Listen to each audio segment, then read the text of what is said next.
ujian dan cobaan. Oleh karena itu Allah Subhanahu wa taala berfirman di dalam Al-Qur'anil Karim, "Walanabluwannakum bisyai'im minal khaufi wal ju'i wa naqsim minal amwali wal anfusi wath thamarat wa basyiris sabirin." Allah katakan Allah senantiasa akan menguji dan mencoba kalian dengan rasa takut, dengan kelaparan, dengan sedikitnya harta, dengan sedikitnya karib kerabat, dengan sedikitnya buah-buahan. Maka berilah kabar kepada mereka orang-orang yang mau bersabar. Oleh karena itu jamaah sekalian yang dirahmati Allah Subhanahu wa taala, hendaknya kita terus bersabar untuk selalu taat kepada Allah, untuk selalu istiqamah dalam peribadatan kepada Allah. Harus terus kita bersabar, karena selama kita hidup di dunia ini, kita pun akan terus diuji dan dicoba. Sampai kapan kita bahagia? Sampai kapan kita beristirahat? Sampai kita menginjakkan kaki kita di dalam surga Allah Subhanahu wa ta'ala. Oleh karena itu, sudah menjadi kewajiban kita sebagai hamba Allah Subhanahu wa ta'ala untuk selalu bersyukur kepada Allah atas segala nikmat-nikmat yang telah Allah berikan. Nikmat keimanan, nikmat dapat bermajelis ilmu seperti yang kita lakukan sekarang ini. Bahkan ini adalah cara yang paling mudah untuk memasukkan seorang hamba ke dalam surga Allah, karena Nabi SAW bersabda, "Man salaka tariqan yaltamisu fihi ilman, sahalallahu lahu bihi tariqan ilal jannah." Siapa yang keluar dari tempat tinggalnya, dia berjalan dalam rangka untuk duduk di majelis ilmu, bermajelis ilmu, mendengarkan firman Allah dan sabda Nabi Muhammad sallallahu alaihi wasallam, maka Allah pun akan mudahkan langkah kakinya untuk nanti menuju ke dalam surga Allah Subhanahu wa taala. Ini adalah satu kenikmatan yang besar yang harus kita syukuri, agar Allah tambahkan lagi nikmat-nikmatnya yang lain. Karena Allah Subhanahu wa taala berfirman, "La in syakartum la azidannakum." Kalau kita mensyukuri nikmat Allah, Allah tambahkan lagi yang lain nikmat-nikmatnya. Dan hati-hati, wala in kafartum inna adzabi lasyadid. Kalau kita mengkufuri nikmat-nikmat yang telah Allah berikan, ketahuilah azab Allah sangatlah pedih. Jamaah rahimani wa rahimakumullah, kita lanjutkan kajian kita sebagaimana yang telah disampaikan di awal tadi, bahwasannya di setiap ba'da salatis subuh di hari Sabtu pekan keempat kita akan mengkaji dan membahas yang menjadi kajian rutin kita, yaitu pada kitab Khudh Aqidatak min Kitabi wa Sunnati Sahihah. Ambillah akidahmu dari Al-Qur'anil Karim dan sunnah hadis-hadis Nabi sallallahu alaihi wasallam yang sahih. Yang mana insyaallah pada pertemuan kali ini kita masih membahas dalam bab anwa'ut tauhid wa fawaidih, yaitu macam-macam tauhid dan faedah-faedah mempelajari tauhid. Yang mana di pertemuan yang lalu kita telah membahas tentang apa tujuan para rasul diutus di atas muka bumi ini, dan kita sudah mengkajinya sesuai dengan apa yang difirmankan oleh Allah Subhanahu wa taala dalam surat An-Nahl ayat 36. Kata Allah, "Walaqad ba'atsna fi kulli ummatir rasulan an i'budullah wajtanibut taghut." Para rasul telah diutus kepada setiap umat manusia untuk apa? Untuk menyeru kepada ibadah kepada Allah dan untuk menjauhi at-taghut, yaitu hal-hal yang disembah selain Allah Subhanahu wa ta'ala. Maka pada pertemuan kali ini kita masuk ke dalam macam-macam tauhid. Itu tentang keutamaan tauhid yang di pertemuan yang lalu telah kita bahas. Keutamaan tauhid salah satunya adalah seluruh para nabi dan rasul tidaklah diutus di atas muka bumi ini kecuali dakwah mereka semuanya sama, satu, yaitu menyeru manusia untuk beribadah, untuk mentauhidkan Allah Subhanahu wa ta'ala dan meninggalkan kesyirikan, yaitu menyembah kepada selain Allah Subhanahu wa ta'ala. Sekarang kita masuk ke dalam pembahasan macam-macam tauhid. Karena ketahuilah jamaah sekalian yang dirahmati Allah Subhanahu wa ta'ala, tauhid ini adalah ibadah yang detail. Tauhid ini adalah kata yang agung dan mulia, sehingga seluruh kaum muslimin ingin dikatakan ahlu tauhid. Karena dia mulia dan agung. Karena dakwah tauhid ini adalah dakwah yang detail, bahkan menjadi dakwah seluruh para nabi dan rasul. Maka penting kita ketahui macam-macam tauhid. Karena banyak di kalangan kita, di sebagian kita dari kaum muslimin yang cuma tahu tauhid, kata tauhid, tapi dia nggak tahu apa yang diinginkan dari tauhid, apa perincian dari tauhid. Dia cuma tahu global, tauhid ya tauhid. Padahal Allah Subhanahu wa ta'ala telah menjelaskan di dalam Al-Quran, dan Nabi SAW telah menyebutkan di dalam hadis-hadis yang sahih, sabda-sabda Nabi, bahwasannya tauhid itu ada perincian-perinciannya. Bukan begitu aja tauhid. Ada perincian-perinciannya dan ada konsekuensi-konsekuensinya yang harus kita pahami, kita yakini dan kita kerjakan. Di sini al-muallif, penulis Syekh Muhammad bin Jamil Zainu rahimahullahu ta'ala, seperti biasa yang kita sampaikan di pertemuan yang lalu, beliau menulis bukunya dengan metode tanya jawab. Nah, di sini rahimahullahu ta'ala mengatakan, ya, memulai dengan pertanyaan, ma huwa tauhidur rabb? Apa itu tauhid ar-rabb? Yaitu tauhid rububiyah. Di sini al-muallif memperinci, mendetailkan tauhid itu ada 3. Yang pertama adalah tauhid rububiyah. Apa itu tauhid rububiyah? Al-muallif menjawab, tauhiduhu bi af'alihi khalqi wa tadbir wa ghairihima. Qala ta'ala alhamdulillahi rabbil alamin. Wa qala sallallahu alaihi wasallam anta rabbus samawati wal ard. Kita baca dulu, kita terjemahkan, baru nanti kita bahas. Ya, kita baca dulu, kita terjemahkan, baru nanti kita bahas. Apa itu tauhid ar-rububiyah?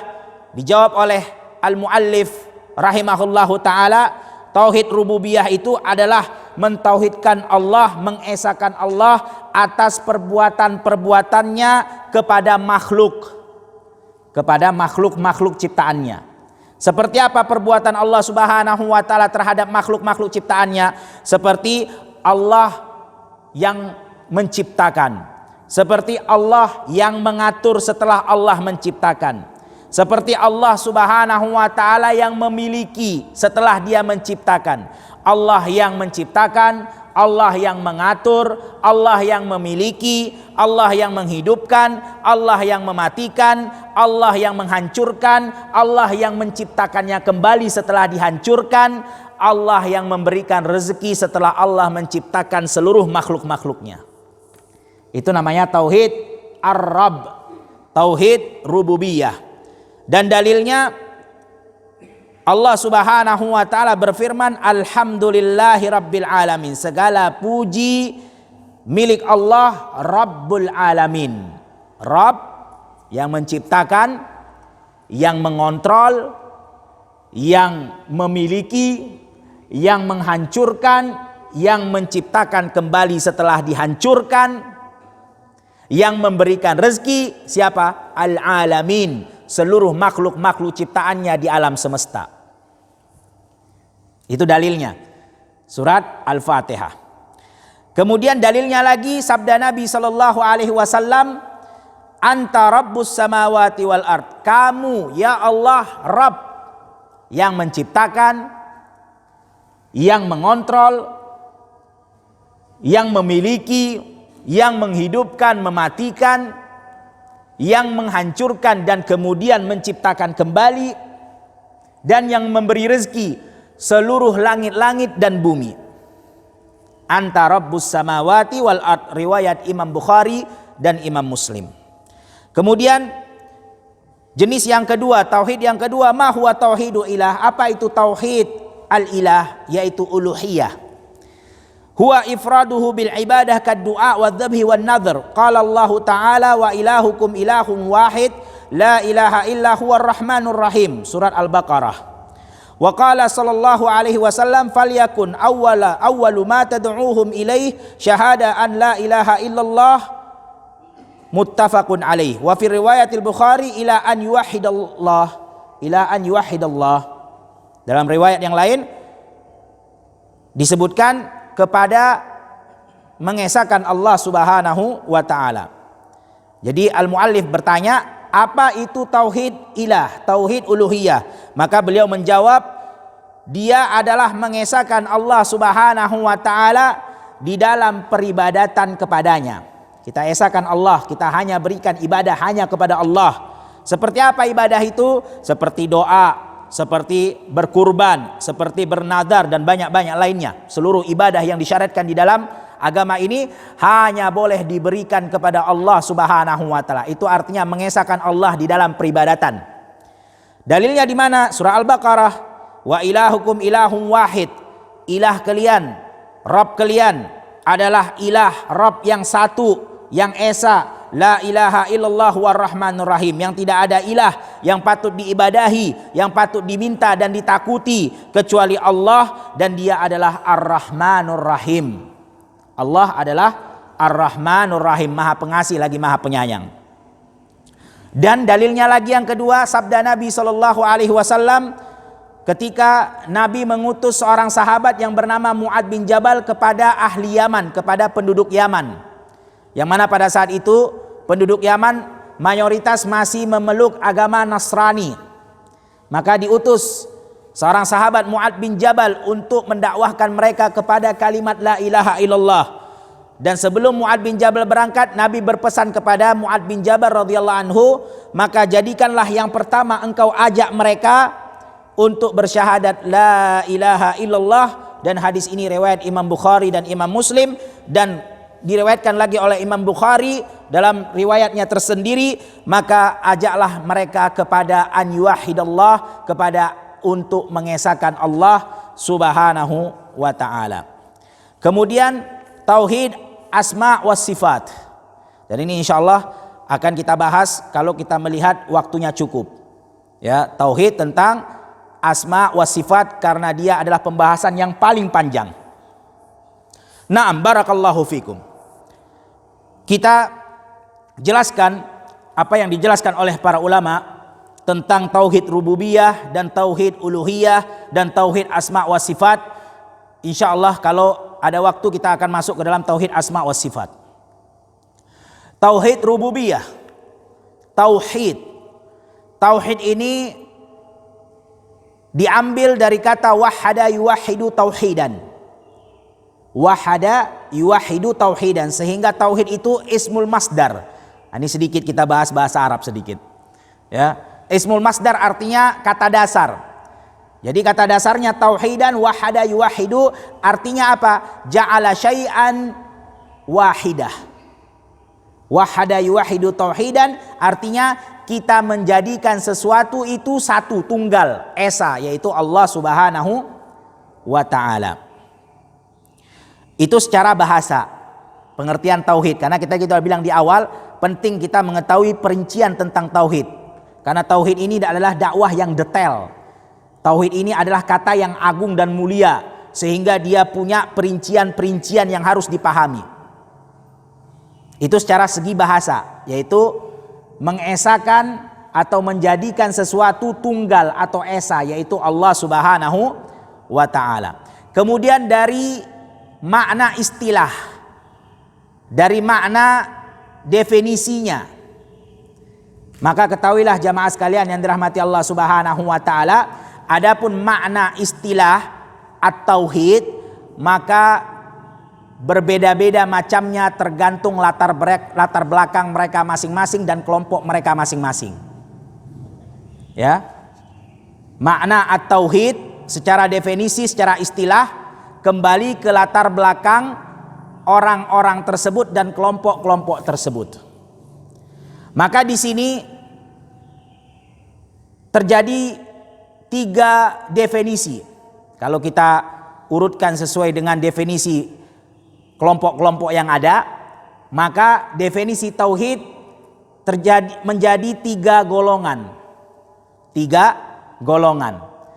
Golongan pertama adalah golongan sebagian daripada orang-orang sufiyah, yang mana mereka tidak punya definisi secara detail, secara khusus nggak punya. Mereka hanya mengatakan ya sudah, tauhid itu mengesahkan Allah secara global begitu saja. Dan mereka hanya mengatakan tauhid dengan hamasah, dengan semangat tanpa ilmu. Kita udah bilang tauhid itu adalah dakwah yang mulia, dakwah yang agung, dakwah yang detail. Bahkan seluruh para nabi dan rasul dari awal sampai akhir, dakwah mereka semua yang sama, yaitu mendakwahkan manusia untuk beribadah hanya kepada Allah. Nah, ini kelompok pertama, kelompok sebagian ahlu sufiyah, mereka tidak punya definisi khusus. Pokoknya tauhid ya tauhid, mengesahkan Allah. Sudah. Oleh karena itu ayo kita semangat, ayo kita membela tauhid. Hanya bermodal semangat hamasah kalau bahasa Arabnya. Semangat doang tanpa ilmu. Makanya tidak aneh kalau kita melihat sebagian masyarakat ada yang Masya Allah, dia kalau sudah membela tauhid betul-betul semangat. Tetapi padahal dia masih jatuh dalam kesyirikan, yaitu lawannya tauhid. Karena lawannya tauhid syirik. Dia masih jatuh. Dengan cara apa? Dengan cara dia masih membawa jimat-jimat, atau terkadang ya senjata yang dia pakai untuk melawan kezoliman dengan berdalih tadi menegakkan tauhid, tapi senjata yang dia pakai masih dia percayai harus diisi baik dengan bertapak di goa ataupun dengan ya ucapan-ucapan kiainya disemburlah segala macam lah. Dan golongan yang seperti ini yang paling banyak di masyarakat kita. Mereka nggak paham tauhid secara rinci. Pokoknya tauhid itu mengesahkan Allah, udah. Pokoknya kita semangat harus menegakkan tauhid. Tauhid itu apa? Nggak tahu. Pokoknya mengesahkan Allah. Nah, ini banyak di kalangan masyarakat kita, khususnya di Indonesia. Kemudian golongan yang kedua. Golongan kedua adalah golongan al-mulahidah. Golongan yang di situ ada penyimpangan dan kebid'ahan di dalam akidah mereka. Dan ini kelompoknya banyak. Kelompoknya banyak sekali. Sebagaimana disebutkan oleh Al-Imam Ibnu Qayyim rahimahullahu ta'ala di dalam kitab Madarijus Salikin. Bisa dirujuk di dalam kitab Madarijus Salikin yang ditulis oleh Al-Imam Ibnu Qayyim rahimahullahu ta'ala. Beliau menyebutkan ada 5 kelompok mulahidah yang salah dalam mendefinisikan tauhid. Salah dalam mendefinisikan tauhid. Yang pertama adalah kelompok yang disebut dengan dalam bahasa Arab al-ittihad, al-ittihadiyah. Ini kelompok dalam bahasa Arab namanya al-ittihadiyah. Kalau bahasa Jawanya manunggal kauluwa gusti, yang mengatakan Allah Subhanahu wa ta'ala bisa bersatu dengan makhluknya. Manunggal kauluwa gusti. Kalau bahasa Sunda saya nggak paham. Kalau bahasa Jawanya seperti itu. Sehingga mereka mendefinisikan ya tauhid itu adalah meyakini bahwasannya Allah adalah zat. Ini tauhid di definisi mereka. Allah adalah zat yang bisa dimanapun dan bisa kemanapun. Itu tauhid definisi mereka. Secara istilah di kelompok mereka mengatakan tauhid itu adalah kita meyakini bahwasannya Allah itu adalah zat yang bisa dimanapun dan kemanapun. Sehingga konsekuensi dari definisi mereka, mereka mengatakan Fir'aun, begitu juga orang-orang yang menyembah berhala, patung, itu nggak bisa kita katakan mereka itu melakukan kesyirikan. Kenapa? Karena walaupun Fir'aun menganggap dirinya Tuhan, begitu juga orang-orang yang menyembah berhala itu menyembah berhala bukan menyembah kepada Allah, itu hakikatnya mereka sebenarnya nyembah Allah. Kenapa? Karena definisinya tauhid, Allah itu adalah zat yang bisa dimanapun dan kemanapun. Sehingga Allah bisa aja ada di dalam patung itu, Allah bisa aja di dalam tubuh Fir'aun. Sehingga Fir'aun gak salah mengatakan ana rabbukumul a'la, saya adalah Tuhan kalian yang paling tinggi, sembah saya. Gak salah Fir'aun, karena bisa jadi Allah ada pada dirinya, karena Allah itu zat yang bisa dimanapun dan kemanapun. Sehingga jangan mengatakan syirik. Sehingga kalau ada yang mengatakan Fir'aun itu salah karena dia mengaku menjadi Allah, menjadi Tuhan, berarti itu syirik. Karena berarti menganggap Allah subhanahu wa ta'ala bukan zat yang bisa dimanapun dan kemanapun. Jadi bagi mereka tauhid itu yaitu menganggap Allah itu bisa berada dimanapun dan bisa bersama makhluk siapapun. Dan bagi mereka kesyirikan, kalau kita tuduh atau kita bilang Fir'aun itu salah, Fir'aun itu syirik, Fir'aun itu kafir karena dia menganggap dirinya adalah Tuhan. Begitu juga orang-orang yang menyembah berhala, kalau kita katakan itu mereka adalah kafir, mereka adalah syirik, mereka musyrik, maka itu yang syirik bagi mereka. Sehingga Allah di mana-mana. Allah di mana-mana. Ini firqah yang pertama. Dan ini batil. Jelas kebatilannya. Nanti kita akan lihat dari mana sisi kebatilan mereka dan kenapa mereka bisa mencetuskan pendapat itu. Itu akan kita jelaskan nanti. Kemudian yang kedua disebutkan oleh Ibnu Qayyim rahimahullahu taala dalam kitab Madarijus Salikin, yaitu kelompok yang kedua, kelompok yang mulahidah, yang memiliki penyimpangan dan kebid'ahan di dalam akidah mereka, yaitu kelompok Jahmiyah. Kelompok Jahmiyah ini mereka mengingkari seluruh nama-nama Allah dan sifat-sifatnya. Jadi mereka mengatakan cukup kita yakini Allah itu ada. Adapun dia punya nama, punya sifat, nggak boleh kita tentukan itu. Kenapa? Karena kalau kita tentukan Allah punya nama dan punya sifat, berarti kita samakan Allah dengan manusia dan makhluk-makhluknya. Karena yang butuh nama dan sifat itu makhluk-makhluknya. Sedangkan Allah nggak butuh kepada nama dan nggak butuh kepada sifat. Udah cukup tauhid itu di sisi Jahmiyah, di kelompok Jahmiyah adalah meyakini Allah ada. Udah itu aja. Allah itu ada. Nggak usah pakai nama, nggak usah pakai sifat. Pokoknya yakin Allah ada. Dan ini juga jelas kebatilannya. Jelas kebatilannya. Kemudian kelompok yang ketiga adalah kelompok Qadariyah. Mereka mendefinisikan tauhid, yaitu tauhid itu adalah mentiadakan takdir untuk Allah. Jadi Allah subhanahu wa ta'ala itu tidak menciptakan takdir. Allah itu nggak tahu perbuatan makhluk-makhluknya kecuali ketika makhluknya sudah melakukannya. Karena nggak ada takdir, tidak ada dicatat, tidak ada penciptaan Allah terhadap takdir, nggak ada.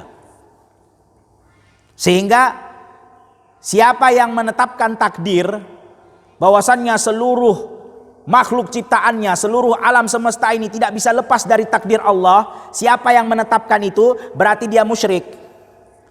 Berarti dia telah melakukan kesyirikan. Ini di sisi Al-Qadariyah.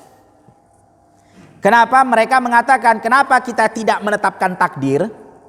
Karena kalau kita menetapkan takdir dengan mengatakan seluruh makhluk ciptaan Allah ini sudah Allah takdirkan perbuatannya, bagaimana nanti kelak akhirnya, bagaimana kehidupannya sudah Allah takdirkan, berarti kita juga melazimkan kepada Allah untuk kembalikan seluruh perbuatan-perbuatan buruk seperti zina, mencuri, merampok, membunuh juga kepada Allah. Padahal kan Allah Maha Baik. main akalnya. Nah, ini nanti kita bahas di mana kedudukan akal dan di mana kedudukan Al-Qur'an. Biar kita tahu jamaah. Karena kelompok Qadariyah mereka mencetuskan pendapat ini karena akalnya yang dimainkan. Dia bilang apa? Kalau kita menetapkan takdir, berarti seluruh perbuatan buruk hamba-hambanya juga kembali ke Allah dong. Padahal kan Allah maha baik. Masa Allah suka sama yang buruk-buruk? Berarti Allah nggak baik dong. Main akalnya. Kemudian kelompok yang keempat adalah kelompok Al-Jabariyah. Al-Jabariyah ini adalah kelompok yang mendefinisikan tauhid. Mereka mengatakan seluruh makhluk, seluruh alam semesta ini nggak bisa lepas dari namanya takdir Allah. Sehingga mereka itu ibarat boneka yang ke kiri dan ke kanannya tergantung Allah. Mereka nggak punya keinginan, mereka nggak punya kemauan. Karena boneka kan nggak punya kemauan. Boneka diam, mau di ke kananin, mau ke kiriin, diam aja, namanya boneka. Nggak punya kemauan, nggak punya iradah, nggak punya ikhtiar, usaha, nggak punya sama sekali. Sehingga konsekuensi dari tauhid definisi mereka ini Al-Jabariyah, mereka mengatakan oleh karena itu Fir'aun, iblis, syaitan, penyembah-nyembah berhala di zaman Rasulullah, kaum musyrikin, itu semua nggak bisa disalahkan, nggak bisa dikafirkan, nggak bisa dikatakan musyrik. Kenapa? Karena mereka hanya ibarat boneka, menjalankan apa yang Allah suruh. Mereka menyembah patung itu yaitu Allah yang takdirkan, Allah yang suruh. Mereka kan boneka, nggak bisa buat apa-apa. Fir'aun juga menganggap dirinya adalah Tuhan Allah, karena Fir'aun boneka, nggak bisa buat apa-apa, nggak bisa lepas semua dari takdir Allah. Pokoknya semua seperti ya kapas yang ditiup angin, kemana angin bertiup disitulah dia lakukan. Sehingga nggak bisa disalahkan itu. Nabi Muhammad juga nggak bisa dibilang orang bertakwa, nggak bisa dibilang orang yang paling beriman Nabi Muhammad. Kenapa? Karena sesungguhnya dia beriman itu karena perintah Allah. Dia kan boneka juga, bukan karena usaha dan keinginannya beriman itu. Jadi nggak ada bedanya Nabi Muhammad sama Fir'aun, nggak boleh disalahkan dan juga nggak boleh ya dilebihkan, karena sama-sama boneka. Itu konsekuensi daripada tauhid kelompok Al-Jabariyah. Nah, ini juga salah, ini main otaknya. Ya. Kemudian yang kelima adalah kelompok Mu'tazilah. Mereka adalah kelompok yang mentauhidkan Allah Subhanahu wa taala hanya sekedar nama saja, tetapi bukan sifatnya.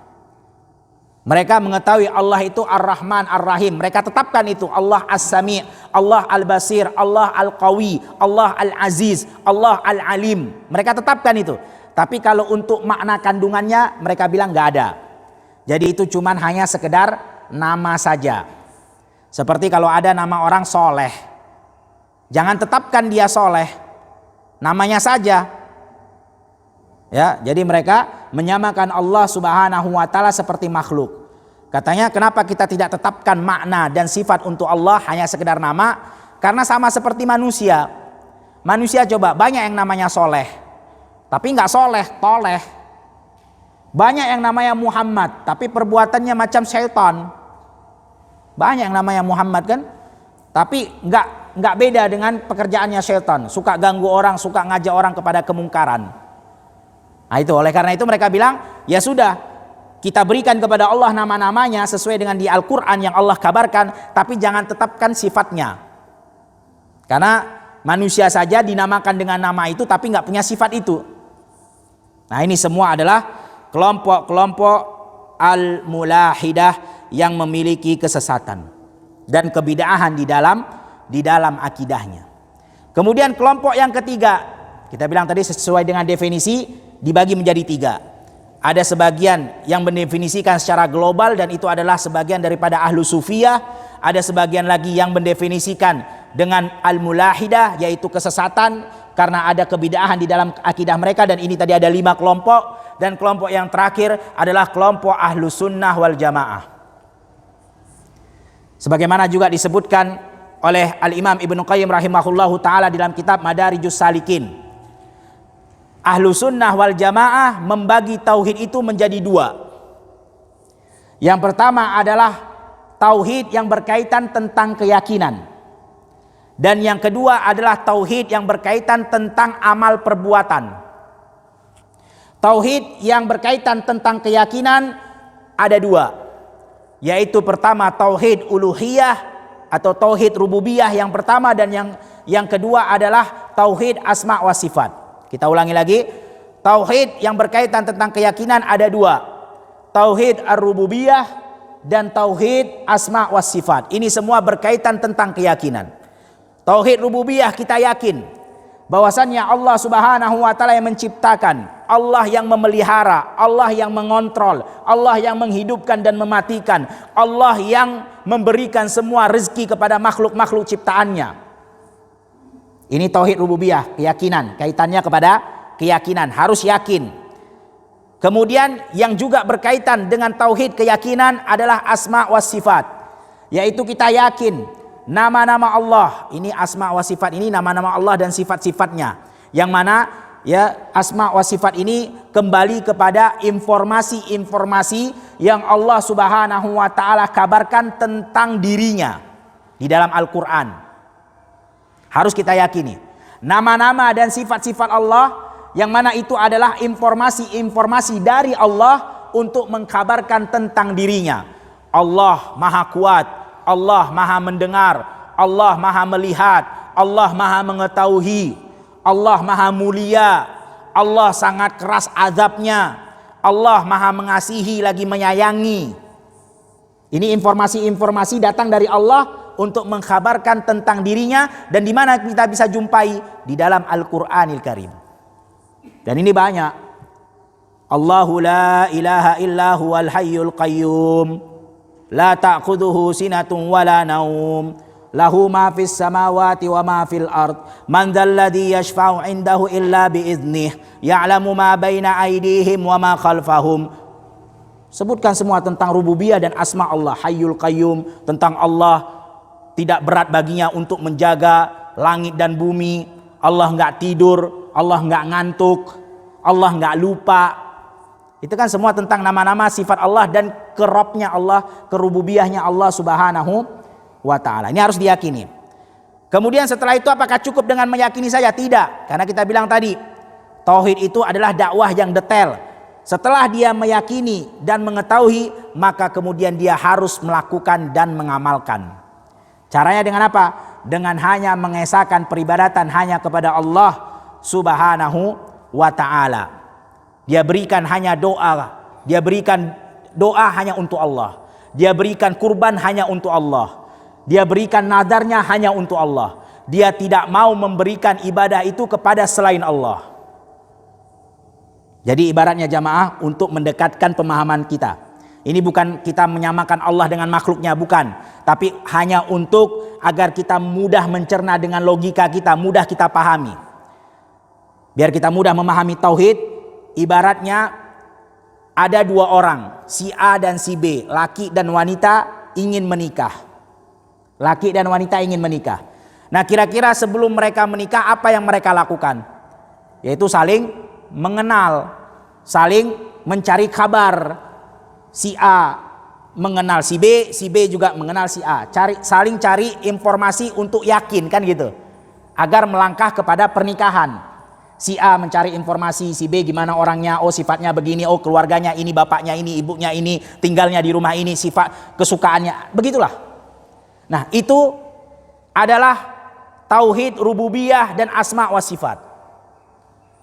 Kita kenali Allah. Siapa itu Allah? Bagaimana sifatnya Allah? Apa nama-namanya yang Allah miliki? Setelah kita udah kenal, seperti tadi. Setelah si A kenal si B kenal si A, maka lanjutlah kepada proses pernikahan. Menikah mereka menjadi suami dan istri. Setelah menjadi suami dan istri, apa yang harus dilakukan berikutnya? Apa cukup udah sampai situ aja udah nikah kita udah? Enggak. Masih ada proses berikutnya, yaitu kita melakukan, kita bekerja, kita beramal untuk menunjukkan kewajiban kita kepada dia. Seorang istri pun begitu, memiliki kewajiban yang harus dia lakukan, harus dia buat, harus dia amalkan agar menunjukkan kewajiban dia kepada suaminya. Begitu juga kewajiban suami kepada istrinya. Nah, itulah tauhid uluhiyah.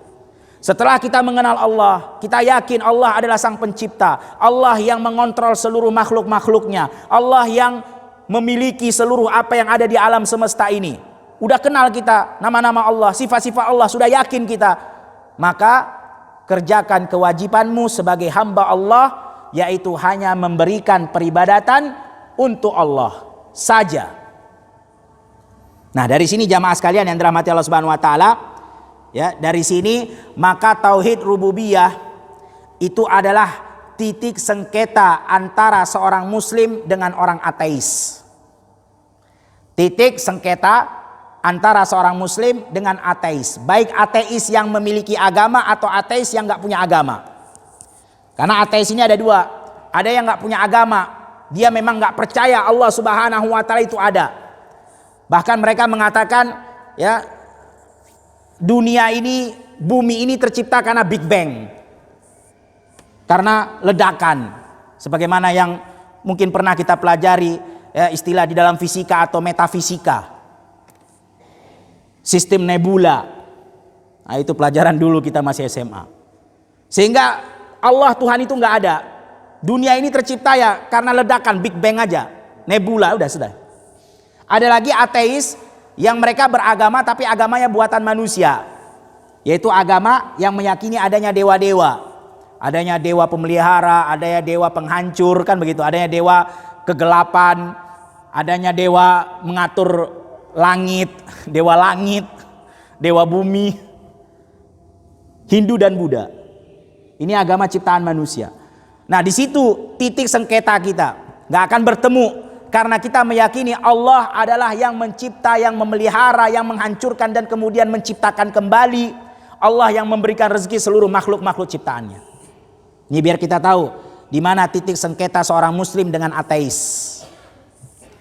Kemudian uluhiyah, tauhid uluhiyah adalah titik sengketa antara seorang muslim dengan orang musyrik. Antara orang muslim dengan orang musyrik, baik musyriknya di zaman Nabi atau musyriknya di zaman kita sekarang. Ya. Seorang muslim tidak akan pernah memberikan peribadatannya kecuali kepada Allah. Itu udah harga mati udah. Tapi seorang musyrik, kalau di zaman Nabi SAW, ini biar kita tahu, musyrik bukan berarti nggak beribadah kepada Allah. Mereka beribadah kepada Allah, tapi tidak mau hanya diberikan kepada Allah. Mereka mau diberikan juga kepada si fulan, dan si fulan. Sedangkan muslim, pokoknya harga mati ibadah hanya untuk Allah. Dan ibadah itu banyak. Ibadah itu kata para ulama yaitu ismun jami' likulli ma yuhibbullah wa yarda. Ibadah itu adalah semua nama, apapun namanya, kalau di situ ada kecintaan dan keridhaan Allah, itulah ibadah. Pokoknya kalau Allah suka dengan perbuatan itu namanya ibadah. Dan semua itu yang Allah suka nggak boleh dikasih kecuali untuk Allah. Ini harga mati seorang muslim. Tapi musyrik enggak. Musyrik mereka beribadah kepada Allah, tapi mereka nggak mau cuman hanya untuk Allah. Mereka mau dibagi untuk yang lain juga. Seperti di zamannya di zamannya Nabi Shallallahu Alaihi Wasallam, zamannya Rasulullah Shallallahu Alaihi Wasallam, musyrikin Quraisy itu mereka ibadahnya kepada Allah. Tapi di waktu mereka sempit doang, waktu mereka terdesak. Makanya disebutkan oleh Allah Subhanahu wa taala, fa idza raqibu fil fulki da'allahi mukhlishina lahuddin falamma najahum ilal bar idahum yusyrikun. Mereka itu ketika menaiki perahu kemudian di tengah lautan terombang-ambing, enggak tahu lagi minta tolong kepada siapa, mereka betul-betul mukhlishina lahuddin, minta kepada Allah semurni-murninya. Betul-betul setulus-tulusnya mereka minta sama Allah. Mentauhidkan Allah betul-betul, tapi dalam keadaan kepepet, udah terdesak. Ketika Allah selamatkan mereka, kembali lagi seperti semula, beribadah kepada Allah, tawaf di depan Ka'bah. Orang-orang musyrik di zaman Nabi SAW tawaf di depan Ka'bah.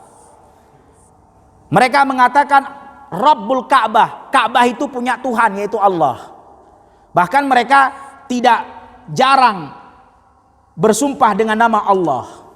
Mereka tahu, nah ini harus penting kita ketahui jamaah. Banyak orang kira, orang-orang musyrikin Quraisy di zaman Nabi dikatakan musyrik karena nggak yakin Allah itu ada. Salah.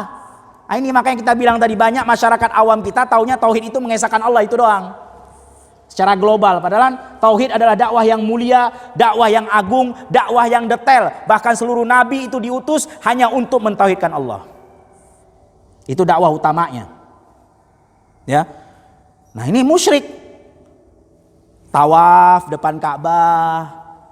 Nanti pulang ke Indonesia minta lagi sama kuburan. Musyrik. Minta sama wali-wali yang udah mati. Musyrik. Karena doa hanya boleh diberikan kepada Allah. Gak boleh kepada orang mati. Orang mati itu bukan kita minta kepadanya, justru kita doakan dia dari Allah untuk diberikan rahmat.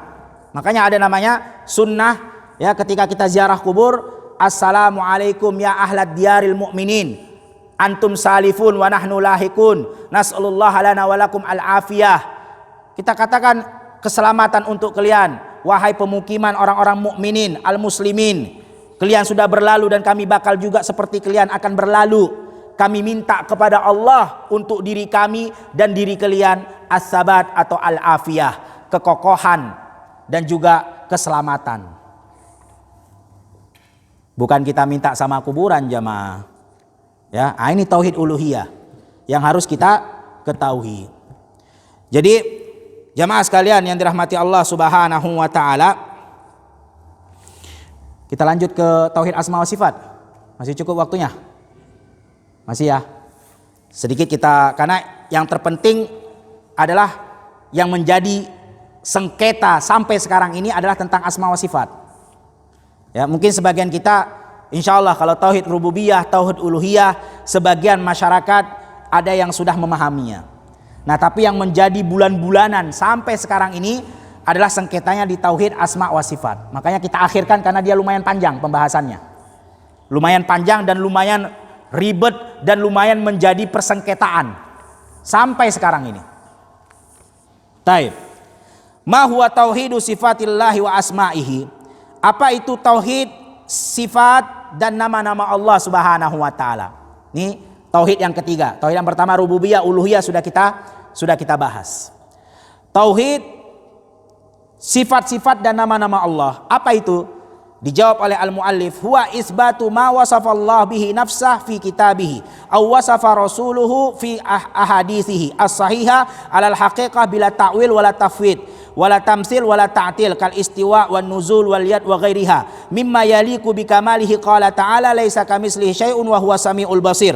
Wa qala sallallahu alaihi wasallam yanzilullahu fi kulli lailah ila sama'id dunya, rawahu Imam Muslim. Yanzilu nuzulan yaliku bi jalalihi wa la yushbihu ahadan min makhluqatihi. Nah, kita baca, kita artikan.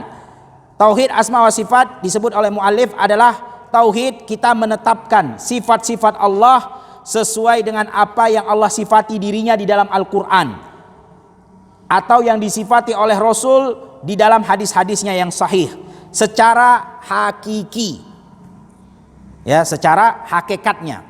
Ar-Rahman, Allah Maha Pengasih, ya sudah, Allah Maha Pengasih, itu sifatnya mengasihi, tanpa kita mentakwil-takwilnya, tanpa kita mentafwidnya. Tafwid itu artinya kita menetapkan nama tapi nggak menetapkan sifat. Allah Maha Melihat tapi nggak melihat. Allah Maha Mendengar tapi nggak mendengar. Nah, ini juga batil ini ya. Bingung kita. Karena setiap kata kan pasti punya makna. Kalau kita bilang kata Ar-Rahman, kata As-Sami, Allah Maha Mendengar tapi nggak dengar, kan bingung. Ada namanya tapi nggak ada maknanya, nggak ada sifatnya, kan bingung. Wala tamsil, tanpa kita menyerupakan kepada makhluknya. Wala ta'til, tanpa kita menolak nama dan maknanya.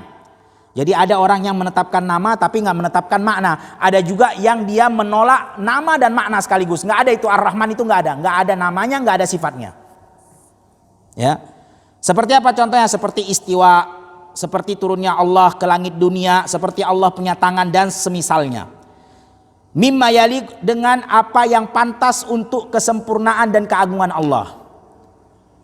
Dalilnya, laisa kamitslihi syai'un wa huwas samiul basir. Tidak ada yang menyerupai Allah segala sesuatu apapun dan Allah Maha Mendengar lagi Maha Melihat. Dan ini dalam surat Asy-Syura ayat 11. Dan dalilnya sabda Nabi SAW, Allah turun ke langit dunia setiap malam.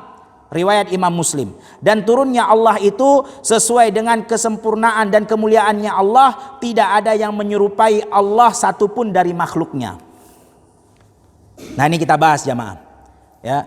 Jadi jamaah sekalian yang dirahmati Allah Subhanahu wa taala, ini tauhid asma wa sifat adalah titik sengketa antara ahlu sunnah dengan ahlul ilhad, dengan orang-orang yang punya penyimpangan dan kebid'ahan di dalam akidahnya. Ini titik sengketanya di sini. Kalau uluhiyah, rububiyah mungkin sebagian ada yang sesuai. Tapi kalau asma wa sifat ini dari dulu sampai sekarang. Dan ini sudah dibahas panjang dari dulu di zamannya para tabi'in dan tabi'ut tabi'in. Udah dibahas ini. Tapi karena memang betul-betul persengketaan yang kuat sampai sekarang masih awet. Sampai sekarang masih awet. Enggak ketemu-ketemu.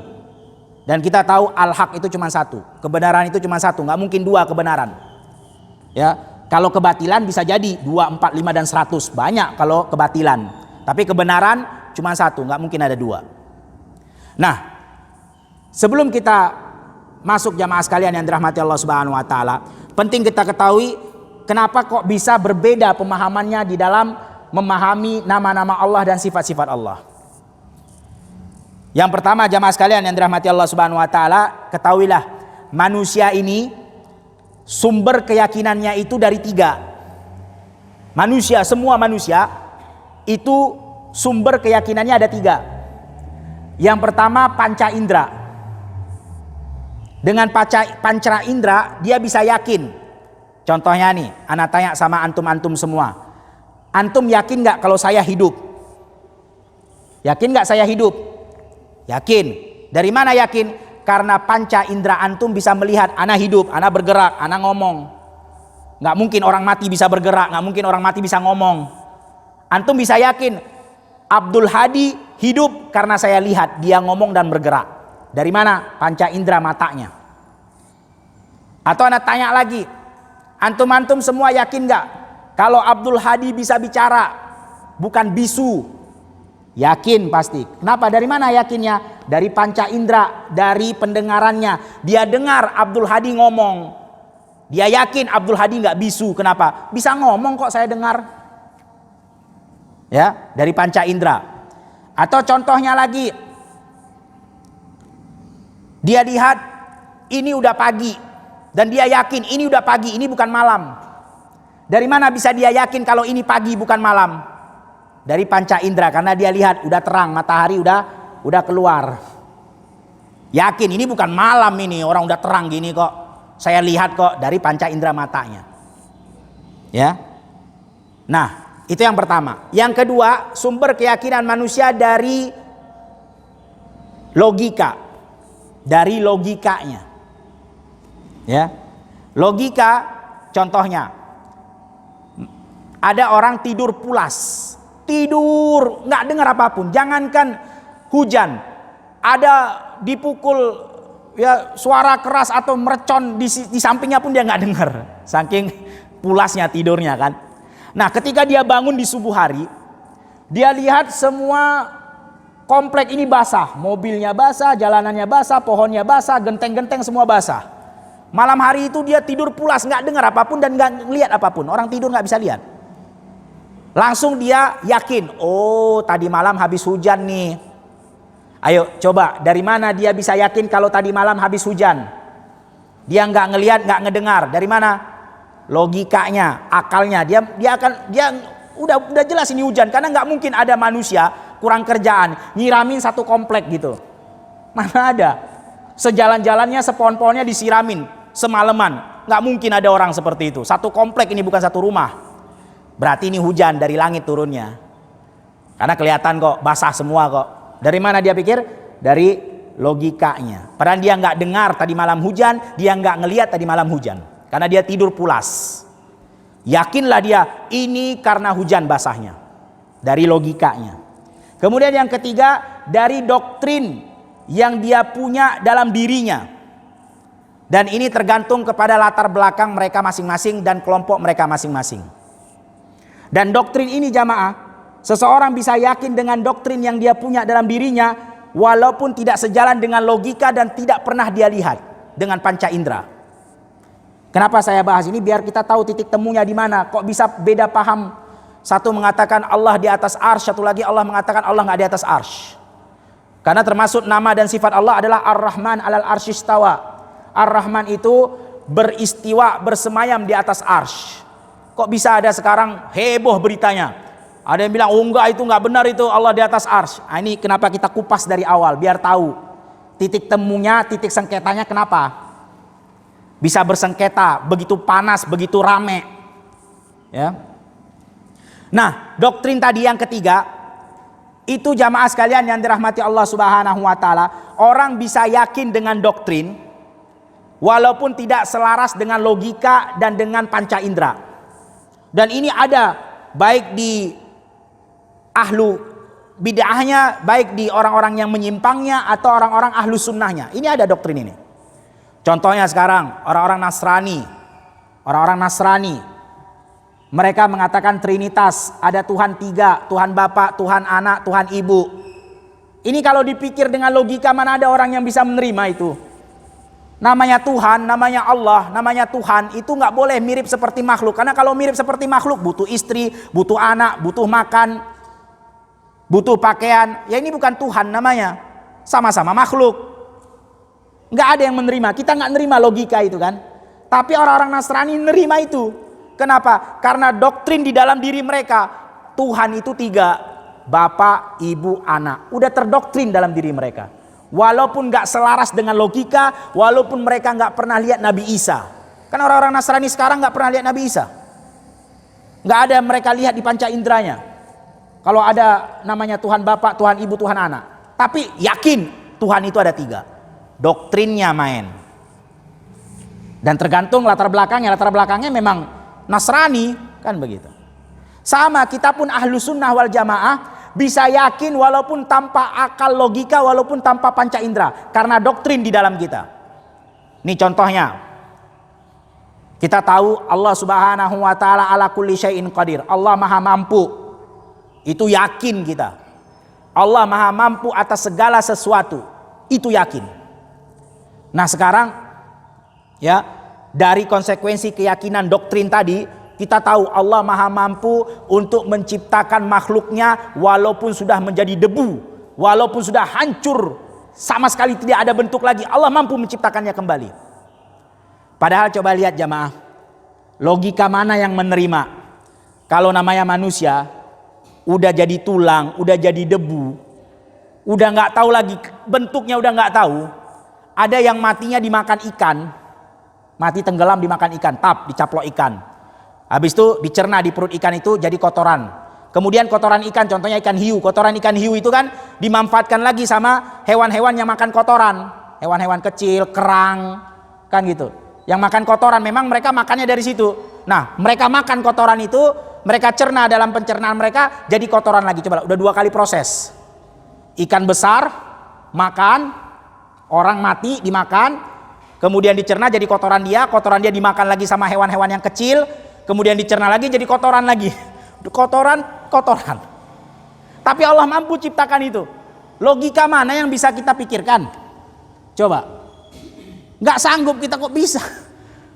Makanya orang-orang ateis nggak meyakini adanya Allah karena nggak masuk di logika mereka. Ini kalau dipikir dengan sistem fisika, kimia, metafisika, apapun lah itu, nggak bisa. Udah jauh prosesnya, gimana mau jadi manusia lagi? Tapi kita seorang muslim yakin Allah mampu. Dari mana itu keyakinan itu datang? Dari doktrin yang ada dalam diri kita. Kita tahu Allah ala kulli syai'in qadir. Allah maha mampu atas segala sesuatu yang Allah inginkan. Kun fayakun, jadi maka jadilah. Itu kan doktrin dari dalam. Bukan karena kita pernah lihat, kita nggak pernah lihat kok. Allah ciptakan yang tadi udah jadi kotoran, udah jadi debu, kemudian jadi manusia lagi. Nggak pernah kita lihat di panca indera kita, nggak pernah kita dengar juga langsung ya secara panca indera, juga logika kita apalagi kalau kita kembalikan ke logika, nggak ada memang masuk dalam logika sama sekali Allah menciptakan.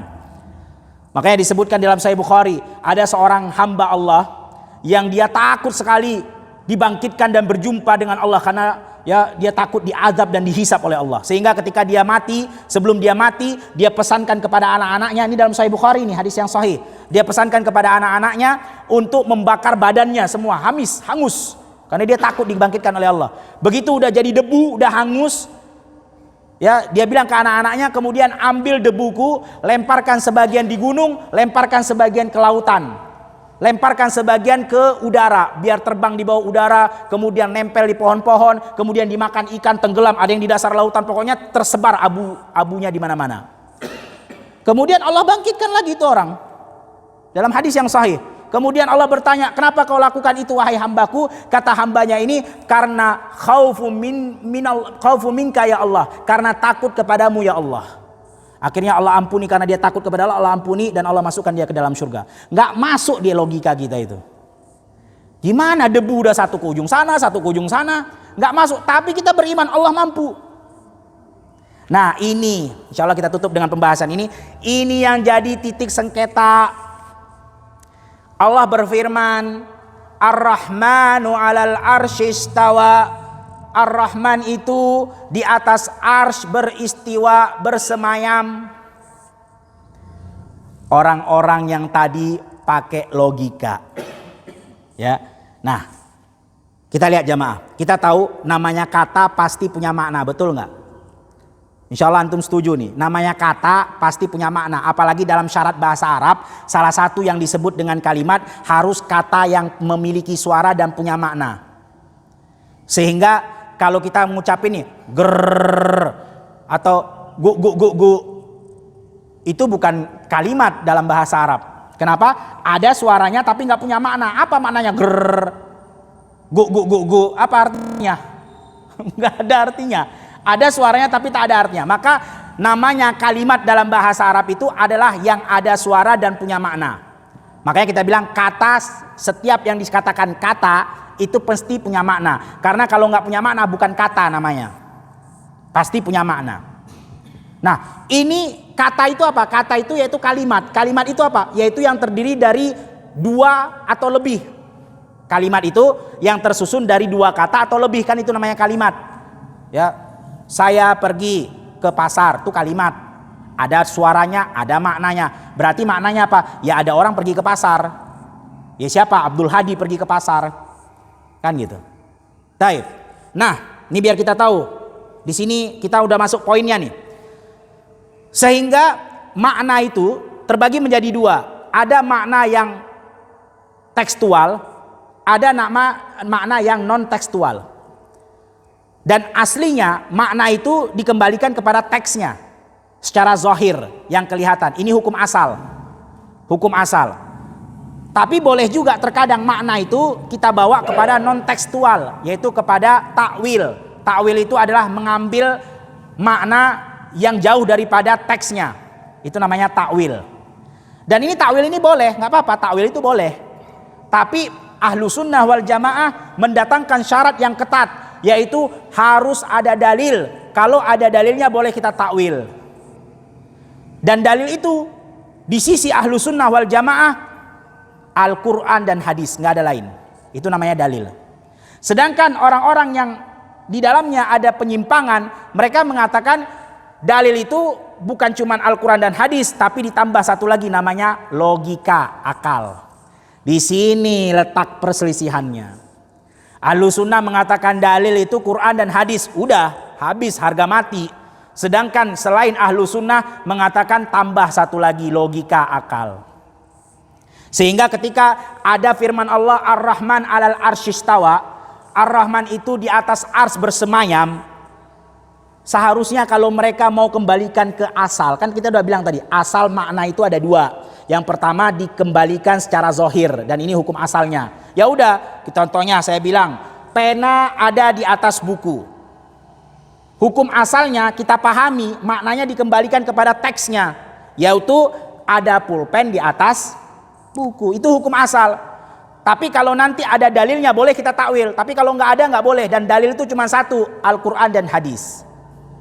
Kalau ahlu sunnah, selain ahlu sunnah menambah satu lagi logika. Nah ketika datang firman Allah Ar-Rahman 'alal arsy istawa, Allah itu di atas ars bersemayam.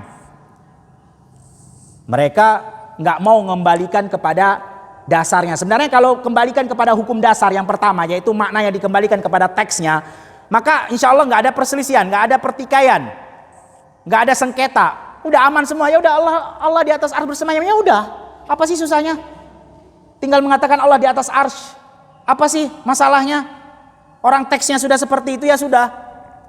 Cuma mereka nggak mau. Kenapa? Katanya nggak masuk di akal. Kalau kita katakan Allah di atas arsy, berarti kita melazimkan Allah itu ada arah. Berarti kita menyamakan Allah itu seperti manusia, butuh kepada tempat tinggal. Kan nggak masuk akal. Nggak boleh kita samakan Allah dengan makhluknya. Akal kita nggak bisa nerima itu. Ya sudah, ayo kita takwilkan. Maka mereka takwilkan, artinya istiwa adalah istaula, yaitu menguasai. Ini letak persengketaannya jamaah. Dan ini banyak didakwahi oleh dai-dai yang mereka mengatakan pengikut Asy'ariyah. Ketahuilah, akidah Asy'ariyah adalah akidah yang mengajak orang kepada logika, bukan kepada dalil Al-Quran dan hadis. Benar jamaah, nggak semua bisa kita pikirkan dengan logika agama ini jamaah. Nggak usah jauh-jauh lah. Ana tanya sama antum semua, biar antum tahu kehebatan logika itu sampai mana sih. Biar kita tahu akal kita ini sampai mana hebatnya. Kalau dibandingkan dengan Al-Quran dan hadis. Satu perkara aja yang sering kita lakukan setiap hari. Dalam syariat jelas, semua sepakat 4 mazhab. Orang yang buang angin batal wuduknya. Kalau mau sholat harus wuduk lagi. Sepakat. Siapa yang bilang, oh nggak wajib wuduk kalau kentut. Ini udah sesat ini. Udah sesat ini. Orang buang angin nggak wajib wuduk kalau mau sholat, ini udah jelas. Nggak tahu dia mazhab ana ini. Wuduk.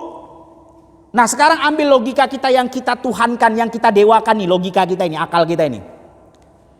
Akal mana yang mau nerima? Orang buang angin, mau sholat lagi disuruh wuduk lagi. Padahal yang buang angin bagian belakang nih, yang kotor nih. Tapi dalam anggota wuduk, di dalam syariat anggota wuduk nggak ada bokong disebutin. Yang ada tangan, wajah, kepala, kaki, kan gitu. Nggak ada. Kalau ada yang bilang, oh ada Ustadz anggota tubuh wudhu bokong, ada. Ini mazhabnya nggak tahu mazhab dari mana. Nggak ada orang, oh wudhu yang ke terakhir setelah membasuh kaki adalah membasuh bokong. Padahal yang kotor bokong karena dia yang keluarin angin. Kenapa muka yang nggak salah kok harus disiram lagi? Orang baru 5 menit kita wudhu kemudian kentut disuruh siram lagi muka. Baru 5 menit kita, atau baru 2 menit, barusan kita dari toilet, dari tempat wudhu. Masuk masjid, keluar. Belum pegang tangan, belum pegang apa-apa, wajah belum kena apa-apa, disuruh siram lagi. Logika mana yang nerima jamaah? Wah Ustadz itu, ya kalau misalnya ada sebagian yang berusaha untuk, karena dia nggak nerima, akalnya dibilang lemah, berusaha dia ngejawab, oh kalau misalnya bokongnya itu kotor ya memang harus disiram Ustaz. Soalnya kalau nggak najis mana sah dia. Oke. Satu lagi contoh. Ya, kalau memang mau diakal-akalin. Kita tahu dalam syariat Islam itu ada namanya mengusap kuf. Kalau orang yang sedang safar, sedang berpergian, pakai sepatu, ya ini kemudahan dari Allah agar dia nggak repot buka-buka lagi sepatunya, karena namanya orang safar itu kan udah repot asalnya, pergi jauh, keluar jauh dari keluarga, belum lagi perjalanan capek panas.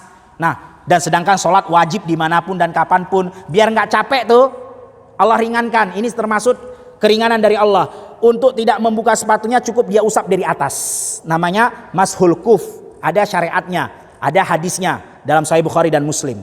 Nah dihapus, ya kan? Nah kita pikir dengan logika akal kita, akal sehat mana yang mau nerima? Namanya orang diusap itu tempat yang kotor, bukan tempat yang bersih. Oke lah, di atas mungkin juga nggak terlalu bersih-bersih kali karena memang dipakai. Tapi kalau kita pikir di bawah sama di atas sepatu itu, mana yang paling kotor? Yang bawah, karena yang di bawah dipakai buat nginjak. Walaupun di atas kotor tapi di bawah paling kotor, bahkan bisa jadi ya tanah segala macam di bawah itu. Tapi nggak itu yang disuruh usap oleh Nabi, yang di atas diusap. Siapa yang ngusap di bawah nggak tahu mazhab dari mana. Nggak ada mazhabnya yang mengatakan di bawah diusap. Pakai akal yang kita anggap hebat ini. Nggak sanggup, yang ada kerjakan udah, usap aja, usap, wudhu aja kalau kita batal. Itu namanya keyakinan keimanan. Nah itu yang jadi masalah jamaah. Kenapa kok berselisih nih? Allah nggak di atas arsy karena mereka menggunakan logika. Katanya kalau Allah itu di atas ars berarti Allah turun di langit bumi, berarti Allah itu seperti manusia dong, bisa naik bisa turun. Allah butuh, la ilaha illallah. Sebenarnya perhatikan dalilnya, kita tutup di sini insyaallah taala karena sudah juga ini ya terlalu siang. Karena syuruknya cepat sekarang ya. Subuhnya jam 4.10 menit, syuruknya juga pasti cepat. Biasanya jam 6 kita udah baru selesai kajian. Ya, karena terbiasa dengan waktu subuh yang bulan lalu. Nah, kalau diperhatikan kita tutup dengan ini, karena ini bahaya jamaah, ini akidah jamaah. Kalau kita bilang Allah di mana-mana, Allah itu enggak di atas arsy, ya Allah ya Karim. Akidah kita berarti salah. Dan akidah ini penentu keselamatan seorang hamba di dunia dan akhirat. Ini penentu. Karena tauhid. Tauhid itu akidah, keyakinan. Apalagi yang berhubungan dengan Allah. Hati-hati. Allah bilang saya enggak seperti itu, kita bilang Allah seperti itu. Kan berarti memberikan sifat kepada Allah yang Allah tidak ridhai. Bahaya, hati-hati. Coba lihat, laisa kamislihi syai' wa huwas samiul basir, surat Asy-Syura ayat 11. Kalau mereka betul-betul memahami ayat ini, insya Allah semuanya tidak ada persengketaan. Laisa kamislihi syai', tidak ada yang menyerupai Allah dengan apapun. Ya udah, kalau mereka memang oke lah mereka pakai logika, tapi ikutin ayat Allah ini. Coba lihat, Allah mengatakan laisa kamislihi syai', tidak ada yang serupa dengan Allah satupun. Ya udah, ketika Allah itu ada di atas arsy, jangan kita bilang berarti Allah butuh arah, berarti Allah itu nanti kalau turun macam manusia, berarti Allah itu butuh tempat seperti makhluk. Jangan. Ya udah, Allah di atas arsy udah. Dan tidak ada yang serupa dengan Allah.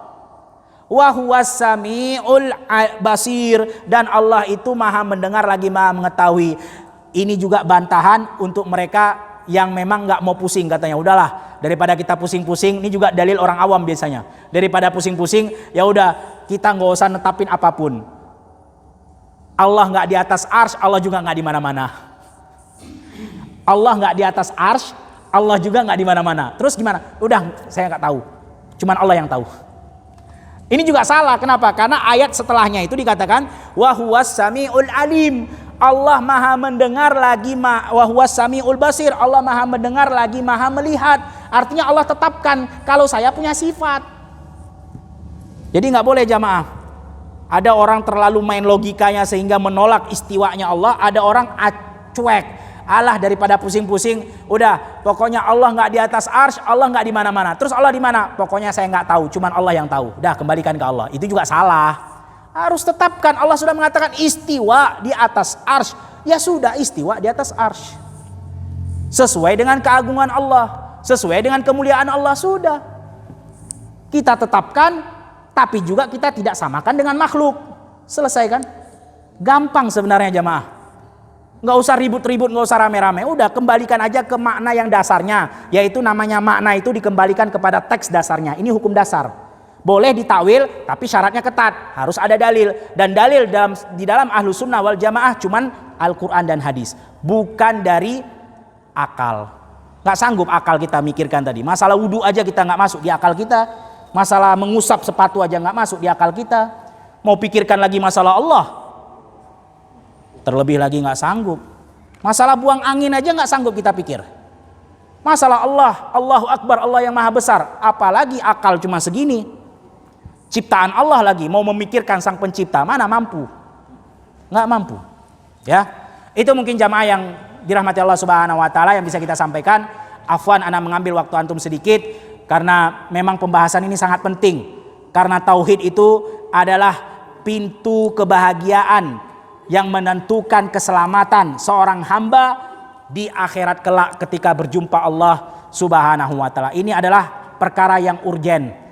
Makanya Nabi Muhammad SAW 13 tahun di Mekah, ya, Nabi nggak perang, Nabi nggak melakukan syariat-syariat seperti yang kita lakukan sekarang yang sudah sempurna. Yang Nabi fokuskan 13 tahun adalah tauhid, 13 tahun di Mekah. Baru ketika di Madinah, baru Allah turunkan syariat-syariat yang lain seperti jihad dan lain-lainnya.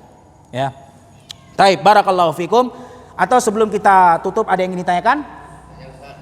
Tafadhal, barakallahu fikum. Waalaikumsalam warahmatullahi wabarakatuh.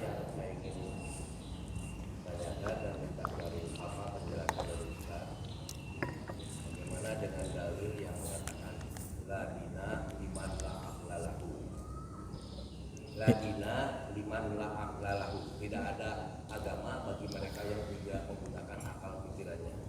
Itu satu. Dikaitkan dengan tadi yang masalah maaf lutut dari belakang tapi wudu yang dicuci muka. Ini kan berarti ajaran agama juga ada yang sifat akliyah dan ada sifat dogmatis gitu. Jadi tidak bisa ditawar diukur dengan akal, tapi yang kentut di belakang tapi yang dicuci muka. Itu kan dogmatis berarti. Nah itu satu. Terus yang kedua, yang ingin mendapat penjelasan dari Ustaz, apa tadi?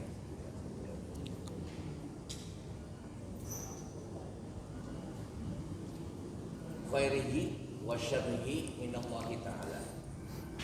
Jadi keputusan Allah itu tadi dikaitkan dengan kun fayakun.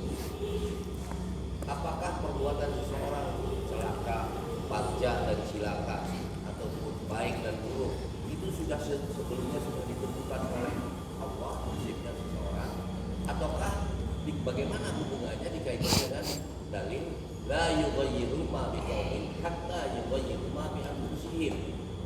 Allah tidak akan menentukan sesuatu pada makhluknya atau pada manusia kecuali atas ikhtiar upayanya sendiri. Hubungannya, korelasinya gimana ini?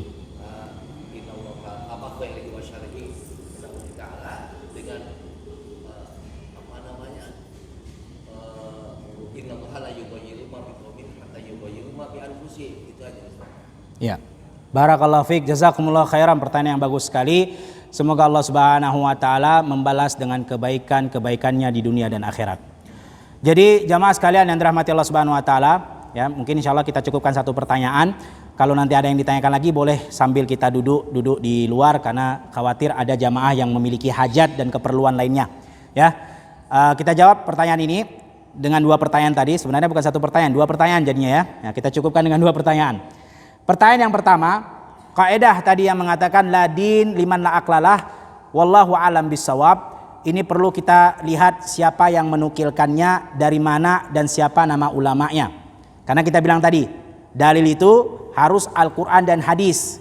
Dan ulama diikuti kalau mereka mengajak kepada Al-Quran dan hadis. Tapi kalau mereka mengajak kepada perkataan pribadi mereka, maka tidak ada, ya, kata Nabi SAW, taraktukum fikum amrain lan tadillu in tamassaktum bihima kitabullah wa sunnati. Al-Quran dan sunnah yang bakal tidak membuat orang sesat selama-lamanya. Adapun yang lain, manusia semua punya kesalahan, tidak ada yang sempurna kecuali Nabi SAW. Itu yang pertama. Kemudian maksudnya, kalaupun itu benar, kalaupun kaidah itu benar, karena saya baru dengar, wallahu alam bisawab. Kalau ada, alhamdulillah, kita sangat bersyukur kalau kita diberikan ilmu, tetapi dengan rujukan yang benar. Dari buku mana, ulama siapa, ya, kemudian itu kaidahnya berdasarkan hadis apa atau ayat apa. Karena kaidah fikih para ulama seperti Imam Syafi'i, ya, seperti para ulama-ulama yang lainnya, mereka menukilkan kaidah bukan karena pendapat pribadi, tapi karena setelah disesuaikan dengan Al-Quran dan hadis. Taib. Kalaupun itu benar, kaidah itu, maka wallahu alam, ya, bagaimana maksudnya orang yang tidak ada agama bagi orang yang tidak berakal. Artinya berarti dia membenarkan agama itu salah atau benar dengan akalnya berarti. Sedangkan kita udah bilang akal manusia itu lemah, nggak sanggup kita memikirkan urusan Allah Subhanahu wa taala. Makanya bedanya seorang mukmin dikatakan mukmin iman karena dia beriman. Iman itu adalah yakin. Kalau kita mau pikir-pikir dengan akal, banyak yang akan kita tolak dari dalam urusan agama ini, jamaah. Salah satunya seperti Isra dan Mi'raj. Yang ini udah pasti disebutkan dalam Al-Quran dan jelas dan tidak ada perselisihan di antara kaum muslimin. Isra, Mi'raj. Mi'raj, Nabi dinaikkan ke langit dalam satu malam disebutkan, ya, ke langit dalam satu malam. Perjalanan dari Mekah menuju Palestina. Ini kita nggak usah cerita ke langitnya. Ke langitnya mungkin terlalu berat bagi akal kita, ya, karena langit kita nggak pernah lihat. Perjalanan dari Mekah menuju Palestina. Ana naik pesawat aja, ya, itu hampir 3 jam. Hampir 3 jam. Nah, Nabi SAW dikatakan waktu itu di Isra Mi'rajkan, waktu sebentar lagi subuh. Bukan dari tengah malam jam 12 malam, bukan. Disebutkan di dalam tafsirnya, mendekati waktu subuh, Nabi diperjalankan kemudian kembali ke Mekah sebelum subuh. Subhanallah. Artinya cuma beberapa menit, karena waktu sebelum subuh itu cuma beberapa menit. Ini naik pesawat aja 3 jam. Pikirkan aja percaya apa enggak? Enggak bisa. Enggak akan percaya kita. Sekarang aja kalau ana bilang nih udah ada pesawat, udah ada yang paling cepat lah. Kita bilang Boeing sekian-sekian, itu kan terbangnya Masya Allah. Bahkan ada pesawat yang kecepatannya seperti kecepatan suara. Ada kan? Pesawat tempur. Ana jalan dari Indonesia menuju ke Mekah cuman 2 jam. Antum gak bakal percaya. Pasti bilang bohong tuh. Padahal udah ada pesawat yang kecepatannya melebihi atau sama seperti kecepatan suara atau bahkan lebih. Ana nggak tahu tuh dunia persawatan ya. Tapi ada canggih seperti itu. Nggak sanggup jemaah. Ya. Kemudian pertanyaan yang kedua, karena memang nggak bisa. Kalau kita pikirkan dengan akal nggak akan terima. Tadi kita bilang tadi orang mati udah jadi gimana? Doktrin yang main, doktrin firman Allah Subhanahu wa taala. Kemudian yang kedua, pertanyaannya yaitu innallaha la yughayyiru biqaumin hatta yughayyiru ma bi anfusihim. Justru ini ya menunjukkan bahwasannya tidak semua, ini bantahan untuk mereka yang mengatakan semua itu enggak lepas dari namanya takdir. Jadi manusia seperti boneka. Nah, itu firman-Nya yang Allah bantah. Allah itu memang menakdirkan, Allah sudah tahu. Sebelum kita lakukan, Allah sudah tahu. Ini maksudnya pembahasan tentang takdir ya, bukan pembahasan tentang tauhid. Nanti panjang lagi ceritanya, tapi nggak apa-apa lah. Kita jelaskan sedikit saja tentang takdir. Itu Allah Subhanahu wa taala ada yang menakdirkan, yaitu takdir yang memang tidak bisa dirubah sama sekali. Seperti apa? Seperti takdir dia telah menjadi laki-laki atau perempuan.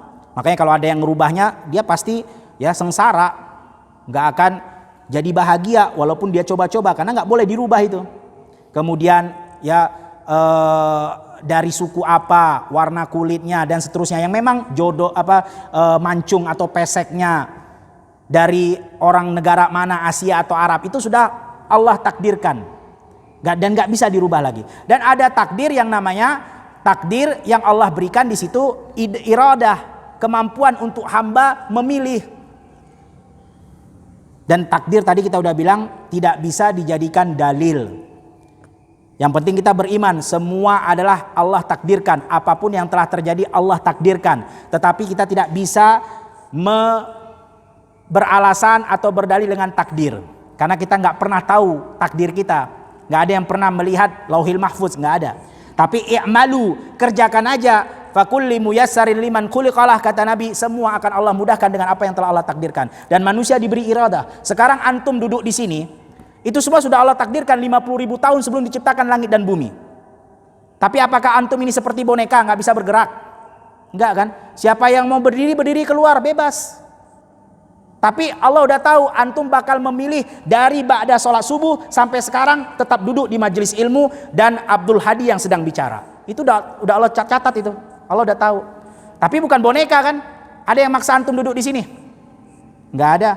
Antum kalau mau keluar, mau wudu, mau pulang kan gitu. Nggak ada yang maksa. Nah, itu maksud daripada takdir yang harus kita pahami. Ada takdir yang di situ memang tidak bisa menolak seorang hamba. Ada takdir yang Allah berikan di situ kemampuan dan keinginan yang dikembalikan kepada hamba tersebut. Sehingga semuanya datang nanti menghadap Allah sudah tidak punya alasan lagi. Fir'aun, bukannya Allah tidak mau kebaikan untuk Fir'aun, tapi Allah sudah tahu dia bakal jadi orang kafir. Sudah Allah memang takdirkan itu, tapi Allah tidak jadikan dia seperti boneka. Buktinya Allah kirim namanya Nabi Musa, Allah kirim namanya Nabi Harun, Allah berikan dia kemampuan, Allah berikan dia kesempatan berupa berapa kali ditampakkan ayat-ayat Allah kepada dia, tapi tetap dia nggak mau. Berarti Allah tidak zalim karena menakdirkan dia menjadi orang kafir.